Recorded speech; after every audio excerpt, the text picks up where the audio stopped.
Basketball beginnt manchmal in einer Halle, manchmal auf einem Schulhof, manchmal sogar auf einem kaputten Korb irgendwo draußen. Mit deinem allerersten Wurf allein. Aber sobald es einmal beginnt, vergisst du dieses Gefühl nie wieder. Das Geräusch des Balls, der auf den Boden schlägt. Denn dieses Geräusch ist mehr als nur ein Sound, es ist der Start von etwas Großem. Eine Gewohnheit, eine Leidenschaft, vielleicht sogar ein ganzes Leben. Und genau darum geht es heute. Wir tauchen ein in die Welt des Basketballs und schauen uns eine der größten Fragen an, die es gibt. Die NBA Playoffs 2026 stehen im Fokus. Wir analysieren die stärksten Teams, checken die Playoffs-Matchups und am Ende gebe ich euch meine ganze persönliche Meisterprognose. Doch die echte Frage bleibt, wer holt sich dieses Jahr wirklich den Titel?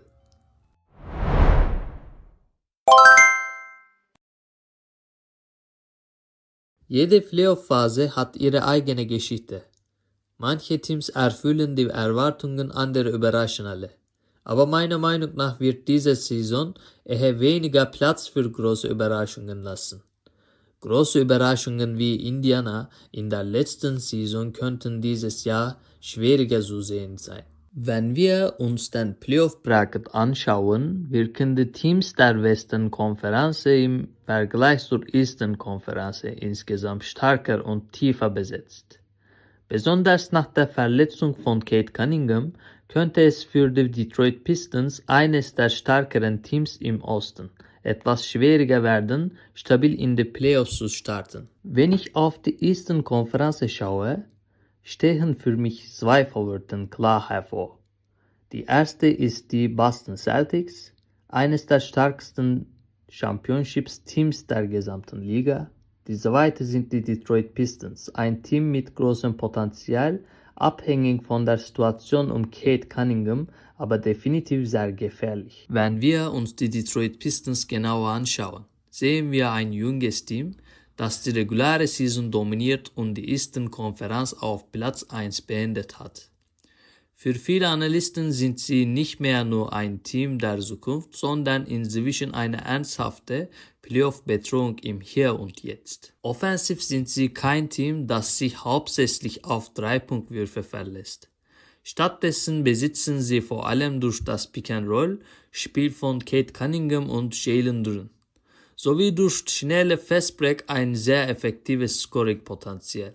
Das macht sie zu einem Team, das man in den Playoffs auf keinen Fall unterschätzen darf. Besonders die Entwicklung von Cade Cunningham fällt dabei stark auf.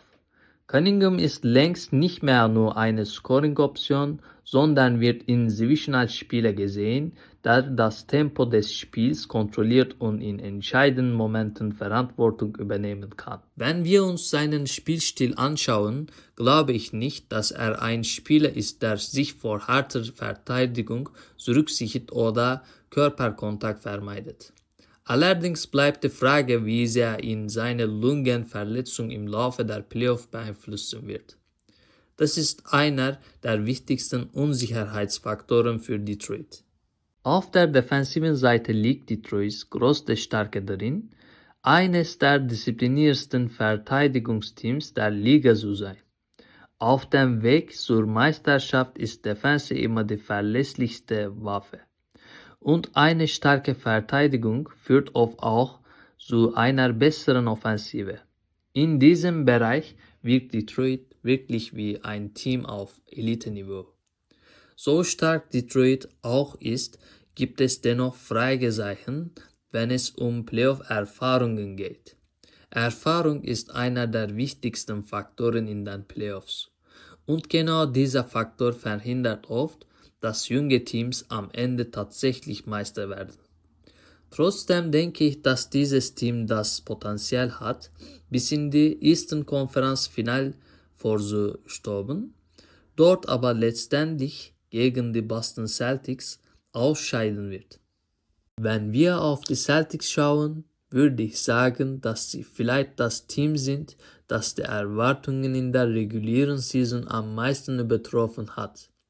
Sie haben die Saison im Osten auf dem zweiten Platz beendet, ohne ihren Superstar für einen großen Teil der Zeit, und jetzt ist auch Jason Tatum wieder im Kader. Sie haben einen großartigen Coach und einen eingespielten Kern, der seit Jahren zusammenspielt. Durch diese Struktur sind sie zu einem Team geworden, das konstant tiefe Playoff-Runs erreichen kann. Sie haben ein sehr vielseitiges Offensivsystem und können über verschiedene Spiele Scoring kreieren. Besonders ihre Wing-Rotation und ihr Spacing gehören zu den stärksten in der gesamten Liga. Auch ihre Guard-Rotation ist meiner Meinung nach sehr gut. Wenn Tatum in den Playoffs seinen Rhythmus findet, wird es extrem schwer sein, die Celtics zu stoppen. Um eine Meisterschaft zu gewinnen, braucht man nicht nur Talent, sondern auch die Fähigkeit, in den richtigen Momenten die richtigen Entscheidungen zu treffen. Und diese Eigenschaft haben die Celtics. Dazu kommt Jaylen Browns Zwei-Wege-Spiel, das die Celtics in den Playoffs noch gefährlicher macht. Browns Athletik und sein defensiver Beitrag sind besonders gegen starke Flügelspieler einer der größten Vorteile des Teams. Einige könnten aufgrund der vergangenen Niederlagen gegen Miami denken, dass Jaylen Brown kein guter Playoff-Spieler ist. Aber ich sehe das nicht so. In der regulären Saison hat er das Team in Abwesenheit von Jason Tatum angeführt und ich glaube, dass er diese Leistung auch in den Playoffs fortsetzen kann. Deshalb denke ich, dass dieses Team die Eastern Conference auf Platz 1 beenden wird. Wir verlassen die Eastern Conference und richten jetzt unseren Blick auf die Western Conference. Denn hier gibt es ein sehr gefährliches Team, das den Defensive Player of the Year in seinen Reihen hat, San Antonio Spurs. Meiner Meinung nach besitzen die Spurs einen der furchteinflößendsten Verteidiger der gesamten Liga, Victor Wembanyama.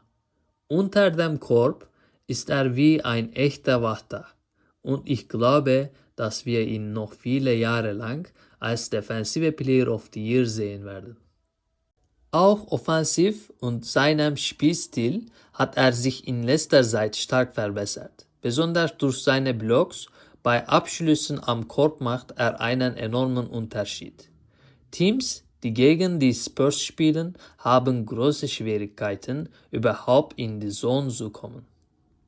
Das führt auch dazu, dass die Guards der Spurs ihre Gegner viel aggressiver verteidigen können, weil sie wissen, dass Wembanyama hinter ihnen absichert.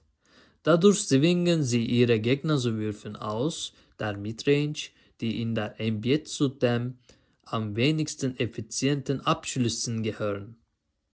In der NBA sehen wir immer wieder Basketball-Revolutionen. Zum Beispiel hat Stephen Curry mit seiner 3-Punkte-Revolution dazu geführt, dass viele Teams den Dreier viel häufiger einsetzen. Ein jüngeres Beispiel ist Nikola Jokic, der als Big Man wie ein Spielmacher agiert und damit die Rolle großer Spieler im Playmaking neu definiert hat. Meiner Meinung nach könnte die nächste Basketball-Revolution durch extrem große Spieler wie Wembanyama entstehen, die einen enormen defensiven Einfluss auf das Spiel haben. Ich glaube, dass viele Teams in Zukunft solche Spieler noch stärker priorisieren werden. Wenn wir auf die Spurs schauen, denke ich, dass sie definitiv zu den Teams gehören, die das Potenzial haben, die Western-Konferenz-Finale zu erreichen. Manche werden vielleicht sagen, dass sie Denver nicht schlagen können, aber ehrlich gesagt bin ich da anderer Meinung. Nikola Jokic ist ein unglaublicher Spieler, aber nach seiner Rückkehr von der Verletzung hat er meiner Meinung nach sein absolutes Topniveau noch nicht wieder vollständig erreicht. Trotzdem hat er die MVP-Race auf dem zweiten Platz beendet, was zeigt, wie großartig er ist. Und ja, es ist klar zu sagen, dass eines der besten Offensivteams der Liga weiterhin den Denver Nuggets gehört. Aber trotz all dem glaube ich, dass dieses San Antonio Spurs Team die Denver Nuggets schlagen kann. Jetzt können wir auch über den amtierenden Meister der letzten Saison und einen der größten Favoriten dieser Saison sprechen: Oklahoma City Thunder. Sie sind so stark in der Liga gestartet, dass alle darüber diskutiert haben, ob sie den regulären Saisonrekord der Golden State Warriors brechen könnten. Und das Team, das sie in der regulären Saison am meisten gefördert hat. Könnt ihr erraten? Es waren die San Antonio Spurs. Ich glaube, dass die Oklahoma City Thunder in dieser Saison noch besser sein werden als in der letzten. Denn im Vergleich zur letzten Saison sehen wir einen besseren Shai Gilgeous-Alexander. Jetzt gibt es ein Team, das bereits Meisterschaftserfahrung gesammelt hat. Und während der Saison konnte man deutlich sehen, wie diszipliniert sie spielen. Selbst wenn zeitweise die Startspieler verletzt waren, ist das Team nie auseinandergefallen und hat sein System beibehalten. Außerdem konnte praktisch niemand Shai in der Defense wirklich stoppen. Wenn er angreift, kann er sich auf dem Feld aussuchen, wohin er gehen möchte. Sein erster Schritt ist extrem stark, er hat einen unberechenbaren Offensivstil und ist ein Spieler, der Fouls sehr gut sichern kann.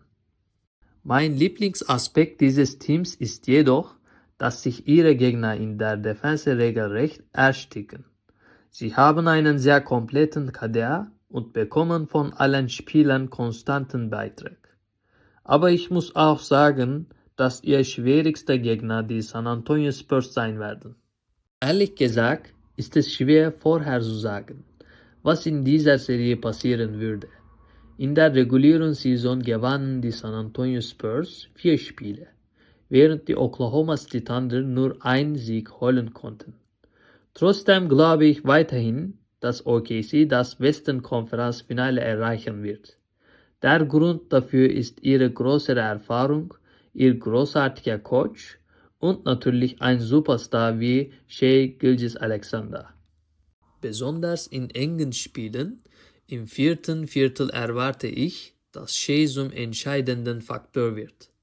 Wenn man den Coach hervorheben muss, dann ist er wirklich ein echter Playoff-Coach.